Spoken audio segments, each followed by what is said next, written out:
Muy buenos días. Les habla Cruces Aldea desde CLM Activa Radio para contarles que este programa habla de atrevernos, habla de arriesgarnos, de asomarnos a la historia del conocimiento, de las ideas. Habla de filosofía y de ese gran legado que nos dejaron tantos y tantos pensadores. Habla de quienes sí se atrevieron, exponiendo incluso su propia vida, porque ellos lo merecen y porque a ellos se lo debemos. Atrévete a pensar.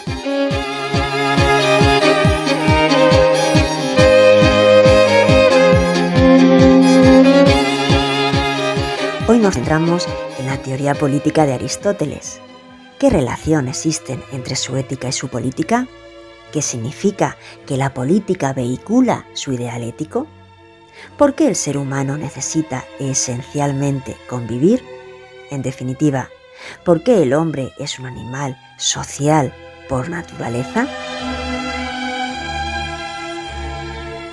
En la sección ¿Qué significa esta frase? Nos acompaña Esperanza Rodríguez Guillén, presidenta de la Red Española de Filosofía, de la Sociedad Española de Profesorado y Plataforma de Filosofía, Nueva SEPFI. Profesora de IES, sus intereses se centran en varios ámbitos: la didáctica, el uso de la imagen y el cine como recurso para las clases de filosofía.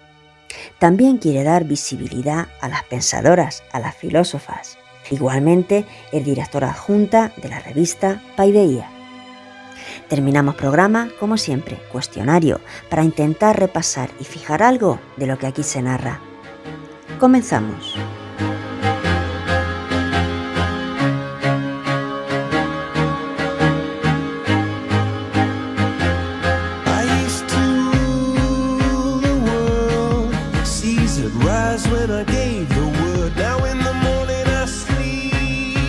La felicidad, según Aristóteles, solo puede ser conquistada, decíamos en anteriores programas, a través del ejercicio y la práctica de la virtud.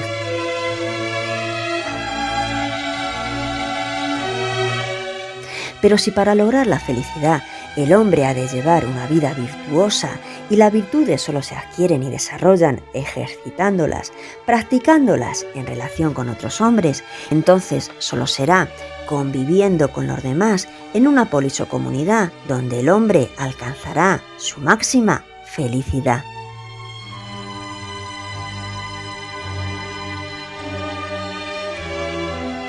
No es posible, por tanto, alcanzar una vida virtuosa y feliz fuera de la sociedad.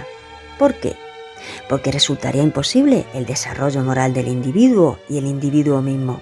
Por eso decimos que la ética de Aristóteles desemboca irremediablemente en la política, y la política vehicula el ideal ético.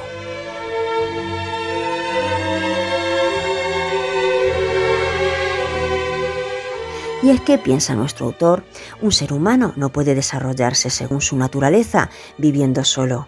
Un hombre aislado es antinatural, no es un ser solitario, necesita de los demás, necesita esencialmente convivir.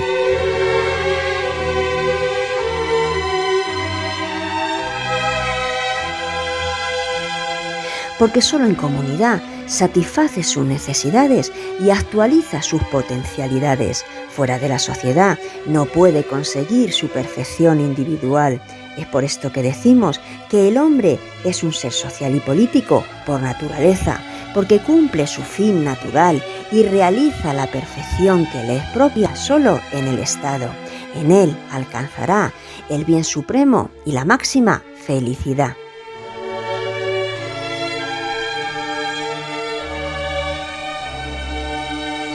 Y así, el fin de un Estado es el bien común de sus ciudadanos. El individuo solo puede ser feliz en el marco de la polis, de la ciudad. En otras palabras, el hombre ha de convivir con los demás para completarse.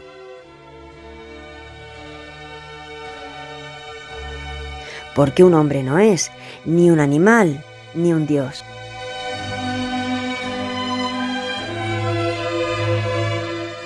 Además, cuenta Aristóteles, hay otros animales también sociales, las abejas o las hormigas, ya que viven en comunidad, pero hay algo que distingue al ser humano de cualquier otro animal social, y es que está dotado de lenguaje, instrumento de comunicación que requiere también necesariamente del otro para poder ejercitarse. Es por eso que nuestro autor también utiliza el argumento del lenguaje como prueba de la sociabilidad natural del hombre. Esta capacidad lingüística nos ha sido dada por naturaleza, y la naturaleza no hace nada en vano.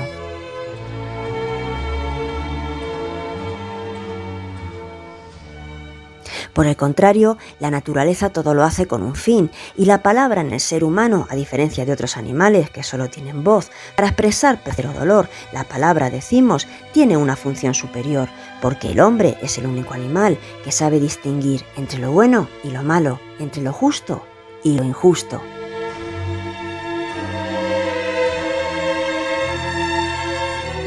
Y todo ello lo expresamos a través del lenguaje, nuestras valoraciones éticas, nuestra dimensión moral. La palabra expresa y comunica el fondo ético de la propia naturaleza humana.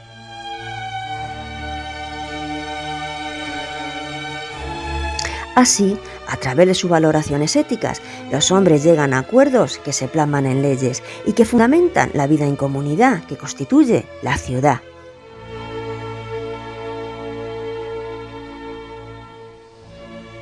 Por tanto, la sociabilidad tiene su raíz última en el sentido del bien y del mal que los seres humanos llevan en sí mismos, pero que solo podrán ejercer viviendo juntos, conviviendo.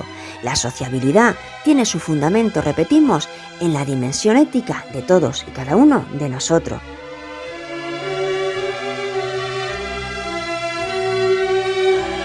Por otra parte, conseguir el bien en su proyección colectiva solo ocurre si en el Estado impera la mayor de las virtudes, esto es, la justicia, porque no se puede llevar una vida buena si la ciudad en la que uno vive no es capaz de establecer leyes justas, si la sociedad en la que habitas carece de un ordenamiento y disposición bueno y justo.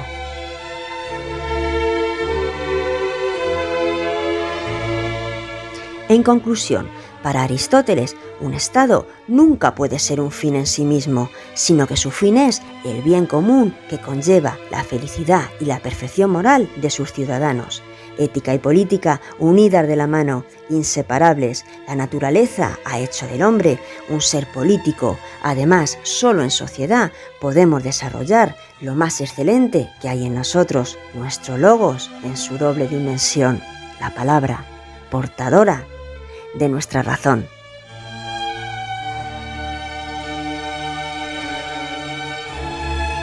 Paramos aquí, dejando pendiente el final de la biografía de nuestro autor para próximo programa, porque iniciamos ya la sección ¿qué significa esta frase?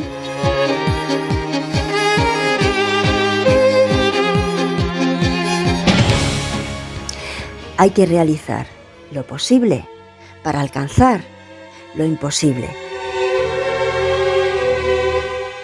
Esta frase refleja perfectamente la personalidad de Simone Weil, a quien Albert Camus describió como el único gran espíritu de nuestro tiempo. Porque de nuestra autora se ha dicho que fue filósofa, que fue mística y sobre todo que fue socialmente comprometida.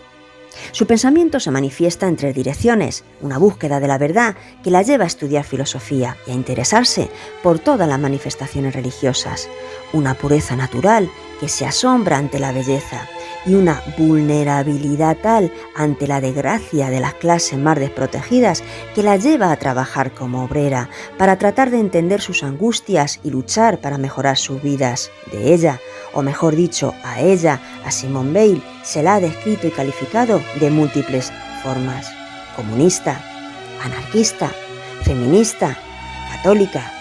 Sirvan a modo de aclaración las palabras del escritor y Premio Nobel de Literatura, Eliot. Simone Weil amó de verdad el orden y la jerarquía más que muchos que se llaman a sí mismos conservadores, y al mismo tiempo amó de verdad al pueblo más que muchos de los que se llaman a sí mismos socialistas. Pero quizá lo que mejor la describa es la advertencia: con la que Gabriella Fiori inicia su biografía. Bale no podría ser un objeto de estudio, está demasiado viva, es demasiado eternamente joven para ello. No es posible analizarla, ni clasificarla, ni compararla. Es una fuerza catalizadora, una fuente, una corriente de energía que puede atravesar nuestra vida, obligándonos a plantearnos preguntas esenciales, la primera de las cuales sería esta: ¿cuál es el sentido de mi vida?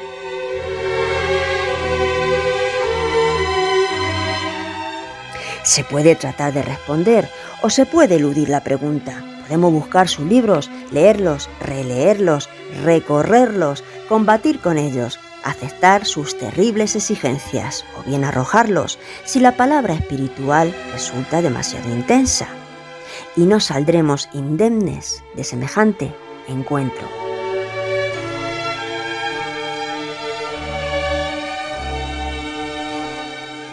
Pues bien, para eso está aquí con nosotros Esperanza, para no dejarnos indemnes del estudio y del análisis que a continuación nos expone. Porque, en palabras de la autora, lo que me gustaría es hacer una llamada a todos aquellos que saben o hacen efectivamente algo, y a quienes no les basta con saber o con hacer, sino que quieren reflexionar sobre lo que saben y lo que hacen. Carta a Alain. Escuchamos.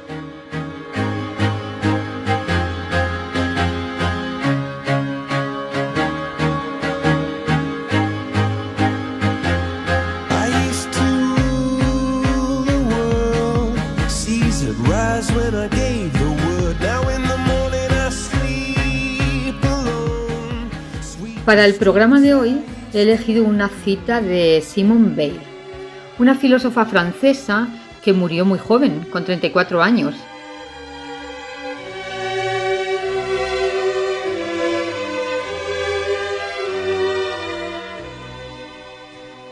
En vida publicó varios artículos, pero su obra es muy extensa.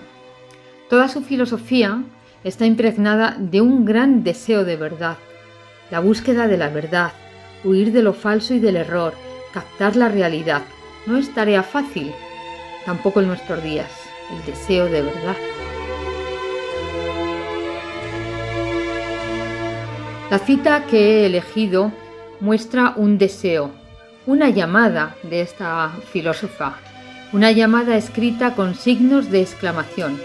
Simone Weil nos dice: lo que me gustaría es hacer una llamada a todos aquellos que saben o hacen efectivamente algo, y a quienes no les basta con saber o con hacer, sino que quieren reflexionar sobre lo que saben y lo que hacen.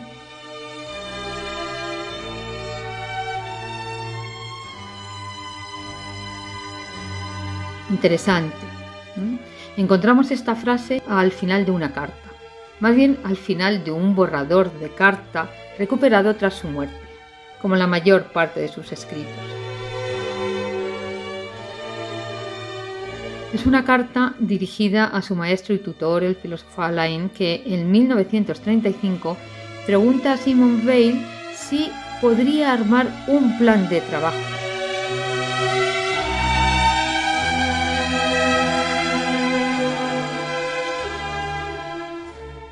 Un plan de trabajo para esta joven sindicalista y activa profesora.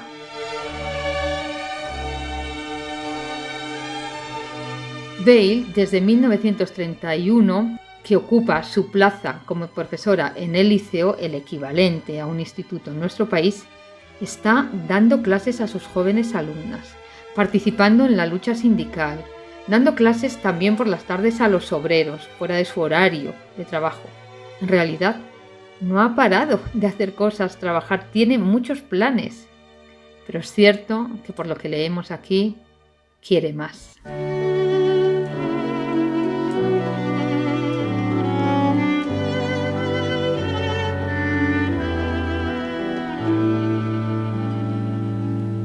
Voy buscando un amor que quiera comprender la alegría y el dolor la ira y el placer. Un bello amor sin un final que olvide para perdonar. Es más fácil encontrar rosas en el mar. La la la la la la la, rosas en el mar.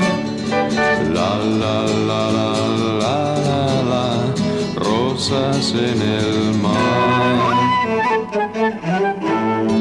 Voy buscando la razón de tanta falsedad.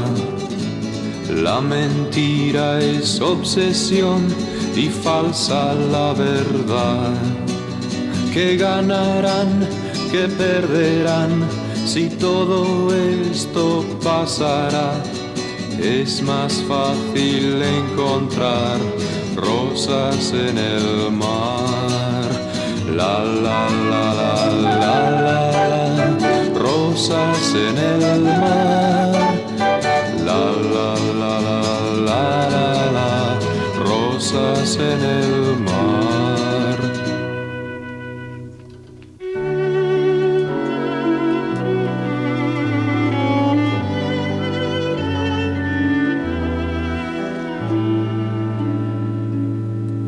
Voy pidiendo libertad y no quieren oír.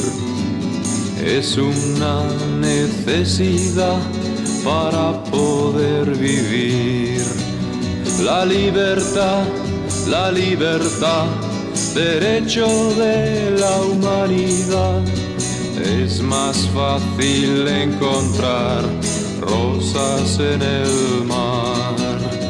La la la la la la la, rosas en el mar.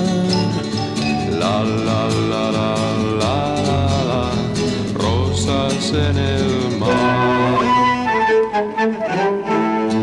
Voy buscando un lugar perdido en el mar, donde pueda olvidar del mundo la maldad. La soledad quiero buscar para poder morir en paz. Es más fácil encontrar rosas en el mar. La la la la la la la, rosas en el mar. La la la la la la la, rosas en el mar. La la la la la la la, rosas en el mar. La la la la la la la, rosas en el mar.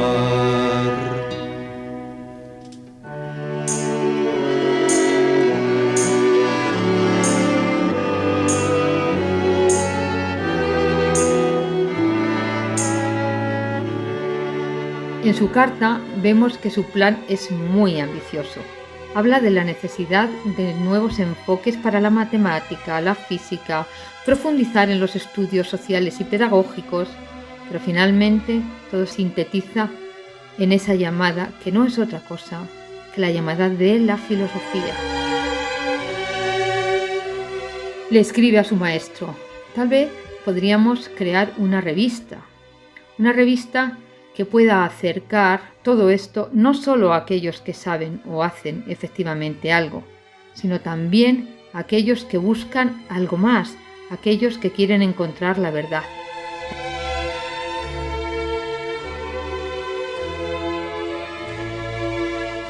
La verdad requiere tiempo, atención.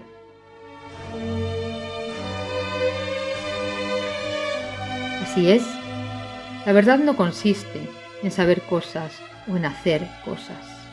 La verdad requiere ir más allá. Necesita tomarse tiempo para la reflexión, para reflexionar sobre todo lo que se sabe y, por supuesto, sobre todo lo que se hace.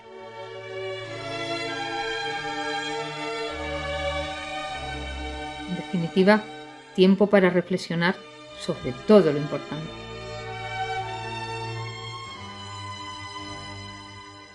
Bayle siempre consideró un error separar la actividad manual de la intelectual. Son dos elementos inseparables. Pensar, actuar, teoría, práctica, actuar con inteligencia. Considera que es necesario adiestrarse para actuar con inteligencia.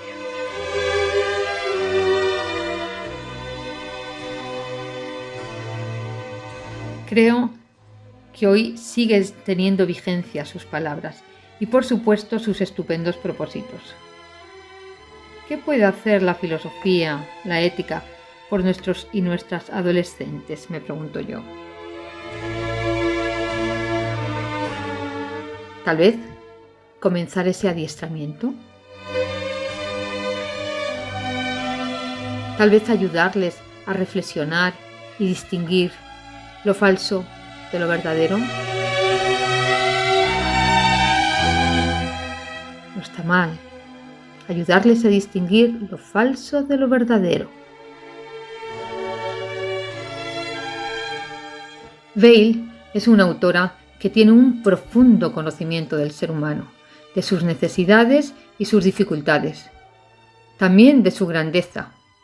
De hecho, en la historia del pensamiento es difícil, yo diría que imposible, encontrar una persona que comprenda mejor a las clases desfavorecidas, a la clase obrera. Ella misma, en su afán de conocer la realidad, pidió permiso para dejar las clases un tiempo e investigar. Investigar a pie de obra. Codo con los obreros, en la cadena de montaje. Así de simple, se fue a trabajar a una fábrica. Para hablar de algo, hay que conocerlo.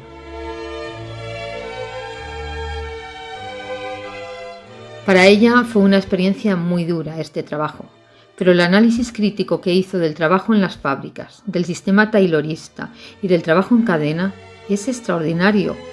Se recoge en su obra póstuma La condición obrera, francamente interesante. Igualmente interesante son sus estudios sobre la obediencia y la libertad. Son estudios en donde va más allá de lo aparente. La búsqueda insaciable de la verdad, de la realidad, siempre está en toda su filosofía, siempre presente en su filosofía, esta búsqueda insaciable de la verdad.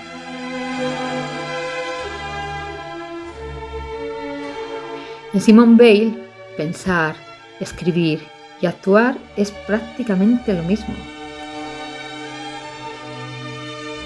El trabajo en las fábricas, su actividad sindical, las actividades con sus alumnas o sus experiencias en la Guerra Civil Española, porque sí, también estuvo aquí en nuestra guerra. Todas estas experiencias son parte de su obra.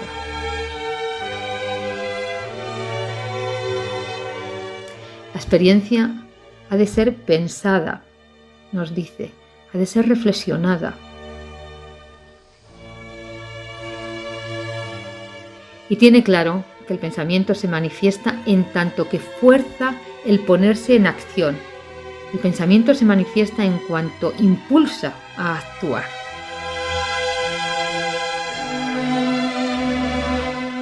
Impulsa a actuar. De nuevo aquí tenemos pensar, actuar. Imposible separarse. En definitiva, filosofar. Espero que podamos hacerlo y que nos dejen filosofar, que nos dejen espacio para la filosofía, que nos dejen espacio para que la filosofía roce al menos a todo aquel que quiera profundizar un poquito más.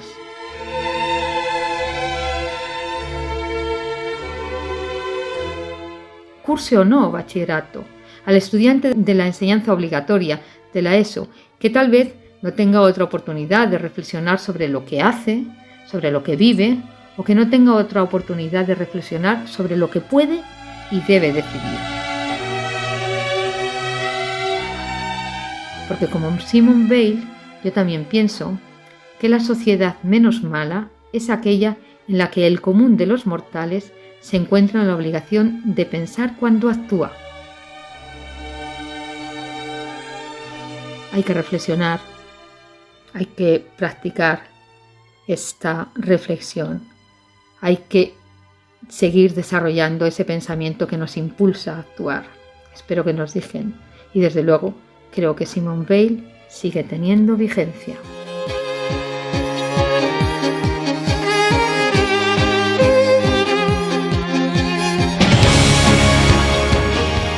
Bueno, Esperanza, nos emocionas al hablar del anhelo y el deseo de verdad de esta pensadora.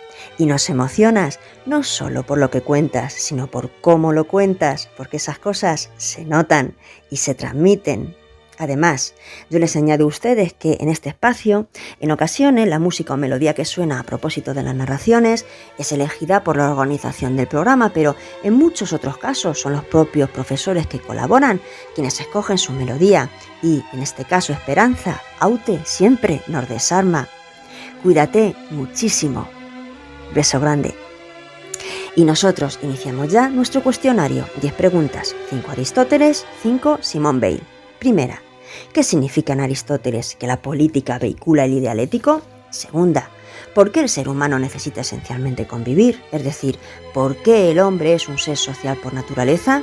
Tercera, describe cómo utiliza nuestro autor el argumento del lenguaje y la palabra frente a la voz como prueba de la sociabilidad natural del hombre. Cuarta, ¿cómo debe ser la relación entre ética y política según Aristóteles? Trasládalo a nuestra sociedad y establece diferencias.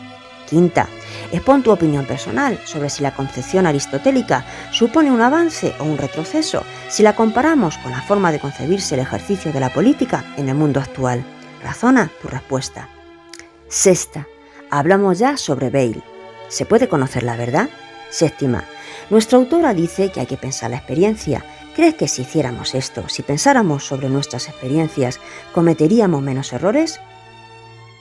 Octava, ¿hay que adiestrarse para aprender a actuar? ¿Nos iría mejor? ¿Por qué?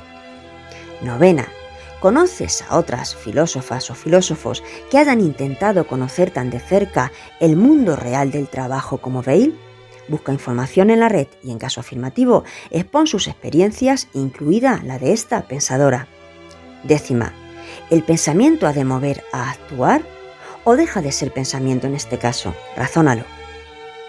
Bien, y hasta aquí por hoy. Dar las gracias, como siempre, a nuestro asesor en latín y griego, Joaquín Patón. También contarles que las afirmaciones que se expresan en cada uno de estos espacios son responsabilidad exclusiva del autor que las emite, pudiendo coincidir o no con la organización de este programa. Recuerden que en esta temporada pueden escucharnos cada 15 días, miércoles alternativos. Próximo programa, Salvando las Fiestas, el día 12 de enero, a eso de las 12 y 21 horas. Domingos a las 13 horas. También, si lo desean, estamos en YouTube, canal Atrévete a Pensar Profes, junto al resto de espacios emitidos en la pasada temporada. Igualmente disponible todos los espacios en la web de CLM Activa Radio y en las siguientes apps: Spotify, iVoox, iTunes y Google Podcast. Se despide de todos ustedes, Cruces, Aldea, y feliz Navidad.